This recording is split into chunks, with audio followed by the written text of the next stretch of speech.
में यूआईटी को अपग्रेड करके विकास प्राधिकरण बनाए जाने के साथ ही दूसरे बजट घोषणाओं का भी दिल खोलकर स्वागत हो रहा है। कोचिंग विशेषज्ञों के साथ बजट की कुछ प्रतिक्रियाएं पहुंचा रहे हमारे सहयोगी भंवर चारण, जरा सुनिए।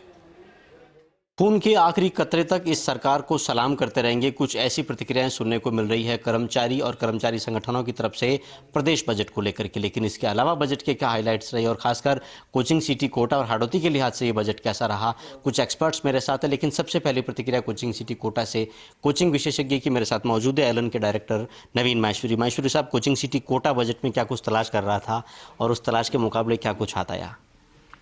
देखिए, सबसे बड़ी बात तो यह है कि कोचिंग सिटी जिसको केडीए की जो सौगात दी गई है, कोटा डेवलपमेंट अथॉरिटी बनाई गई है, ये कोटा के विकास में एक पंख का लगाएगा और जो विकास में जो बाधाएं थी उसमें जो त्वरित निर्णय करने की प्रक्रिया जो एक जेडीए के पास जैसे जयपुर में है, एक आईएएस लेवल का अधिकारी उसको गवर्न करता है और सीनियर आईएएस, तो इस तरह से कोटा में भी अब निर्णय त्वरित हुआ करेंगे।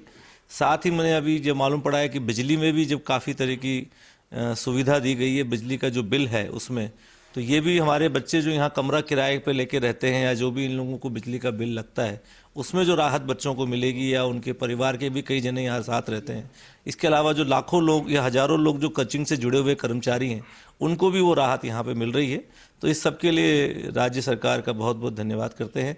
पर अभी भी कोटा को और भी बहुत कुछ चाहिए, जैसे कि कोटा में अभी तक तो आईआईटी और ये तो नहीं आया, लेकिन ये चूंकि केंद्र सरकार और राज्य सरकार का दोनों का विषय है, तो हम तो ये चाहेंगे कि दोनों सरकारें इस कोचिंग के लिए और भी कुछ बड़ा सोचें।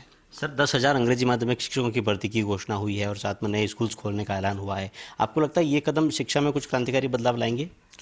देखिए, शिक्षा में तो क्रांतिकारी बदलाव लाएंगे ही सही, और इसके साथ में जब लोगों में शिक्षा के प्रति जागरूकता बढ़ेगी, नए पढ़ने वाले जब बढ़ेंगे तो उसका सबका असर कोचिंग पे पड़ता है और कोचिंग सिटी को उसका डायरेक्ट इनडायरेक्ट बेनिफिट जरूर मिलता है। तो चलिए देखिए, कोचिंग सिटी कोटा भी इस बजट की घोषणाओं का स्वागत कर रहा है। ललित सर, मैं आपसे पूछना चाहता हूँ, कोटा से आने वाले कैबिनेट मंत्री शांति धारीवाल जी ने बजट से पहले ये कहा था कि ऐसा बजट पेश होगा कि राजस्थान के इतिहास की किसी सरकार ने ऐसा बजट रखा ही नहीं। क्या वाकई में ऐसा है बजट? नहीं, इस बजट में सरकार ने कई पक्षों को साधने की कोशिश की है और मेनली महिलाओं के लिए काफ़ी कवर किया है और हैंडीकैप लोगों के लिए भी कवर किया है। तो महिलाओं को जो स्टेम ड्यूटी में छूट दी है, तो महिलाएं और नो डाउट आपसे जो फिजिकली हैंडीकैप लोग हैं उनको तो काफ़ी अच्छा लगेगा बजट।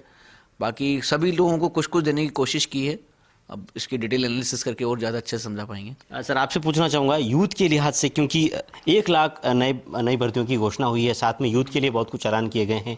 युवा इस बजट को किस तरह से देखता है? अगर मैं बात करूँ यूथ बजट को लेके, तो मुझे लगता है कि 2 मेजर पॉइंट निकल के आ रहे हैं। पहला पॉइंट ये है कि सरकार ने 1,33,00,000 महिलाओं को फ्री मोबाइल फ़ोन के साथ साथ 3 साल का फ्री इंटरनेट यूजेस भी दिया है। इसकी वजह से आने वाले टाइम में जो इंटरनेट की गतिविधियां हैं और जो अवेयरनेस बढ़ेगी, उसका अपन सबको एक अच्छी तरीके के परिमाण दिखेंगे। दूसरी बात अगर मैं बात करूं तो हर जिले में सरकार ने हर जिले में एक साइबर सेल बनाने की घोषणा करी है, जिससे इंटरनेट से होने वाले क्राइम और फ्रॉड बहुत हद तक कम हो पाएंगे। चलिए, तो देखिए, बजट घोषणाएं हर किसी को लुभा रही है, लेकिन कोचिंग सिटी कोटा भी बाकी घोषणाओं के साथ ही शिक्षा को लेकर जिस तरह की घोषणा हुई है उसका स्वागत करता हुआ नजर आ रहा है। लेकिन सबसे बड़ा ऐलान जिस पर कोटा झूम रहा है, यूआईटी कोटा का अपग्रेड होकर के केडीए बना, जिससे उम्मीद की जा रही है कि कोटा के विकास को और भी रफ्तार मिलेगी। कैमरामैन आकाशदीप सिंह के साथ भंवर चारण, फर्स्ट इंडिया न्यूज़, कोटा।